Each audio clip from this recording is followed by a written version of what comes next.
This is Hidden Killers with Tony Bruschi. Here now, Tony Bruschi.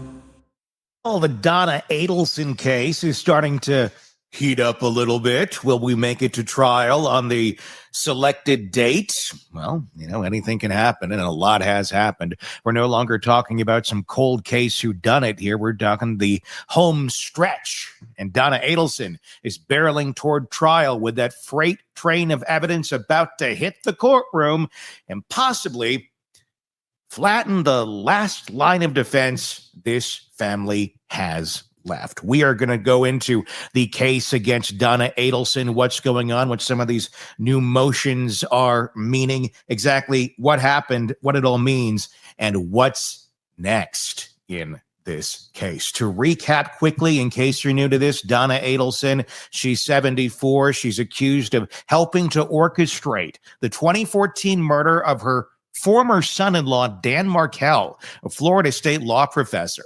The state alleges that she was part of a conspiracy that included her son, Charlie, who's now serving a life sentence, being part of all this conspiracy. And the hitman, already convicted, that's a different guy. Charlie paid his girlfriend to pay the hitman. The money they're alleging came from Donna, and that's how this is starting to... There's a lot of things. Lots of moving parts in this case. And the woman whose husband it is, or ex-husband it is, that had the hit, she's free as a bird, charged with nothing. Maybe she didn't know anything about this. But you got to wonder, did you ever wonder if your family was this evil? if you didn't know that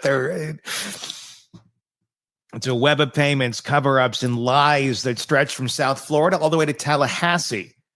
But while the backstory is wild, we're not here to rehash 9 years of history. There's a lot of that on our channel. You can go back and you can find it. Just search Donna Adelson here on the Hidden Killers podcast, and you will find a gazillion things about her. So we're here to talk about what's landing in that courtroom as evidence when the jury selection begins coming up on August 19th. So let's start with the most explosive piece. And I want to hear what your thoughts are in the comments too on YouTube. So please do let me know. The one-way flight to Vietnam. Donna was arrested at Miami International Airport with a suitcase packed and a visa in hand, heading to a country with no extradition treaty, just days after Charlie's conviction. The state's going to hammer this like Thor in a hardware store. Consciousness of guilt, check. Attempted flight, check. Panic-induced Google search for countries that don't extradite, probably in her browser history. She wasn't jetting off for spring rolls and sightseeing. She was allegedly running from justice. And let's not pretend she was just tagging along on a vacation.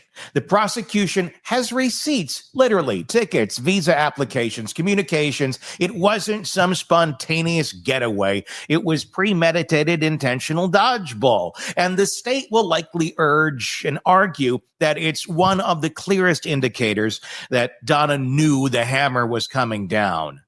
Then there's the jail calls between Donna and Charlie, recorded after Charlie's arrest and conviction. These calls are damning and so did not need to happen.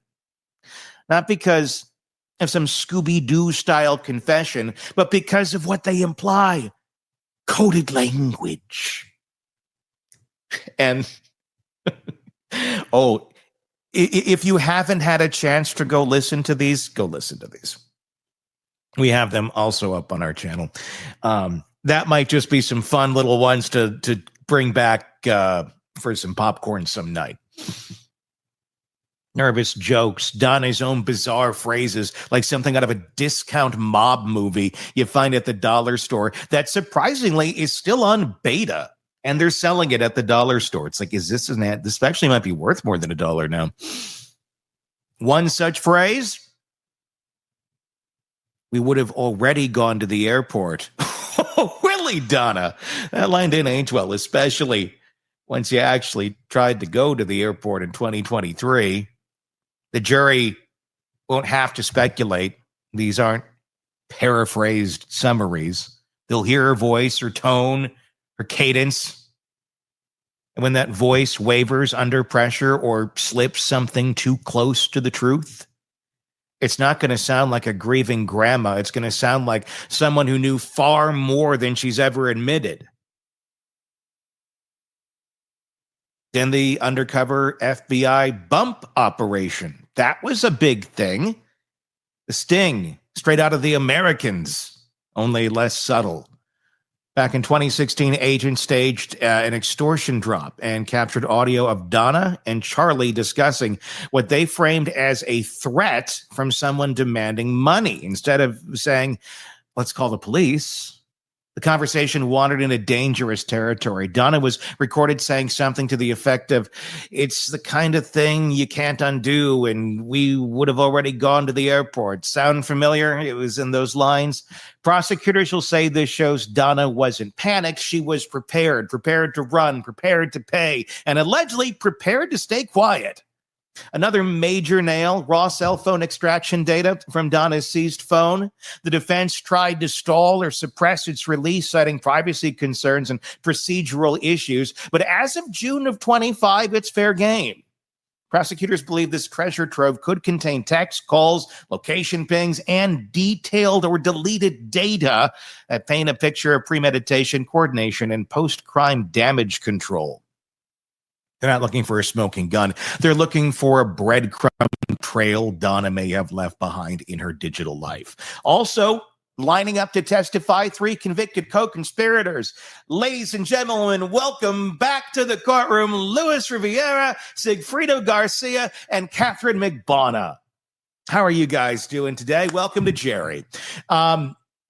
Each have their own motive to cooperate. Each carrying a firsthand account of what happened when and allegedly who gave them the orders. These aren't just filler witnesses. They're the bones of the plot, the ones who executed the plan. And if any of them put Donna in the room, metaphorically or literally, the impact on the jury could be devastating. But perhaps the most dramatic of all of this is the alleged plot to silence witnesses from behind bars. According to law enforcement affidavits disclosed earlier this year, Donna and her husband, Harvey, were caught discussing potential efforts to deal with witnesses who might testify against her, allegedly, including, disturbingly, their own estranged son, Robert. Yes, that Robert, the one that shows up to Thanksgiving, brings not a turkey, not a side, but a ham. We don't have hams at Thanks. I'm kidding. I know nothing about Robert, but I do applaud him for getting as far away from that family as he possibly can. You saw the light. Bravo to you. Prosecutors won't need to establish that one. It sounds villainous enough on its own. Whether it makes it past pretrial motions remains to be seen. But even the whiff of it could taint everything, like that ham. Yeah, and a lot of other things that she has in her defense. Speaking of testimony, let's talk about the wild card. Wendy Adelson, Donna's daughter, Dan's ex, immunized witness, fiction novelist, and possibly the most reluctant truth teller in the courtroom. She testified during Charlie's trial, but this time her mother is the one on the line. Prosecutors will try to squeeze new truths from her, or at least expose contradictions in her old ones. And they'll absolutely bring up her novel, a fictional tale that eerily mirrors her real-life divorce, relocation struggles, and power dynamics. It's less eat, pray, love, and more how to lose a husband in 10 years. And while we're at it, don't overlook the financial trail. Prosecutors plan to introduce over 130 exhibits, including checks, bank records, and dental office payments allegedly funneled to McBonna. Donna's financial fingerprints might not be on the gun, but they're allegedly all over the money that paid for the trigger. So, what does all of this mean in this case? Well, the trial's a referendum on more than one murder. It's about control. It's about entitlement. And it's about whether a wealthy, educated family thought they could outmaneuver the justice system for over a decade. The fight to Vietnam will be painted as more than a bad look. It'll be framed as Donna's confession in action. She didn't say, I did it. She showed it with a visa application and a carry-on bag. Every juror has seen enough true crime shows to know that people who flee rarely do so for innocent reasons. The jail calls, they're not just conversations. They're windows into the mindset of someone trying to maintain narrative control even as the world burned down around her. Every pause, every carefully chosen euphemism will be dissected in court, and every eye in the jury box will be watching how she reacts when they're replayed. Wiretap bump up. It's the kind of thing that prosecutors dream about. Spontaneous, unscripted, and riddled with ambiguity makes the jury lean forward and wonder, what are they hiding? Donna didn't sound panicked. She sounded prepared, calm, calculating, allegedly. And don't underestimate the witness tampering angle. Even if not admitted as direct evidence, it casts a long shadow. Jurors may hear testimony from witnesses who feared for their safety, who claimed they were threatened or offered money. The kind of testimony colors everything else in the case. And if it turns Donna, that's what I'm trying to say. It turns Donna from allegedly being a co-conspirator to a potential puppet master. And yes, you have to say it and do that action at the same time. Puppet master. Kind of get the shivers. And I'm thinking of the NSYNC album when I'm getting the shivers too. Maybe it's that the Lou guy that was managing them back then. The great, yeah. Wendy's role also cuts both ways. If she testifies with icy detachment, she risks looking complicit. If she breaks down, it might be the prosecution's emotional linchpin.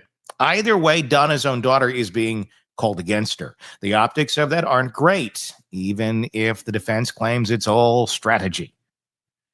This isn't about proving Donna Adelson loaded a gun. It's about showing she built the scaffolding for a murder. She built this city. She built this city on rock and, Then she handed off the blueprints and smiled while someone else did the dirty work, and then tried to sweep up the mess when it got too loud. If the jury buys that, that's more than enough for a conviction. So what is next? Well, jury selection is supposed to begin August 19th, at least as of this recording. This has changed quite a bit.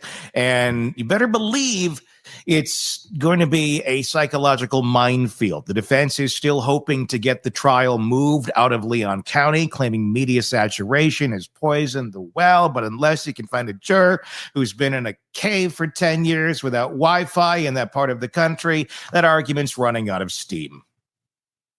Once the trial kicks off, it'll move fast. Prosecutors want to hit hard and early. Expect the first few days to be all about intent. Why Donna would want Dan Markel gone. What stood there for her to be gained. And how that desire allegedly turned into action. From there, the state will walk the jury through every breadcrumb, wire transfers, conversations, interviews, recordings, timelines. Every recording will be played with surgical timing. Every witness will be vetted, exposed, and either solidified or shredded on cross. Donna's attorneys will be trying to paint her as a mother caught in a whirlpool that she didn't create, but it'll be hard. It'll be hard to do that. And so when the prosecution's narrative is as strong as it is, and it suggests that she was the one spinning the whirlpool in the first place, expect at least one of two shocking moments. Unexpected testimony, an emotional breakdown, a text message that lands with a thud.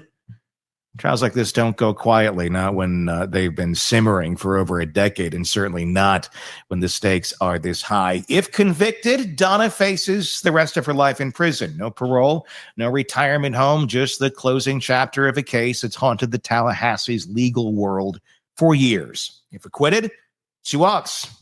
The narrative of the Markel murder shifts once again, leaving one of Florida's most bizarre murder sagas still, well, it's not really unsolved, but just who all was in on this? One thing is for sure.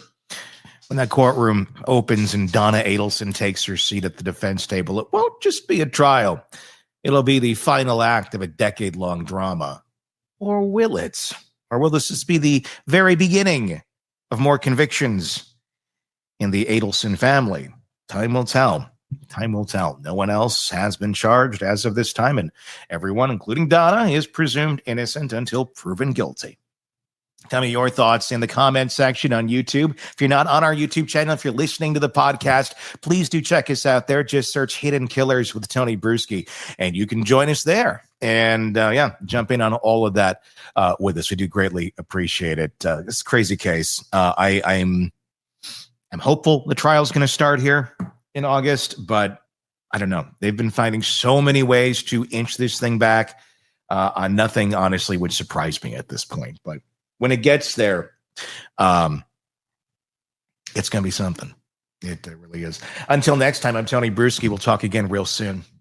Want more on this case and others? Then press subscribe now and don't miss a moment of true crime coverage from Tony Bruschi and the Hidden Killers podcast.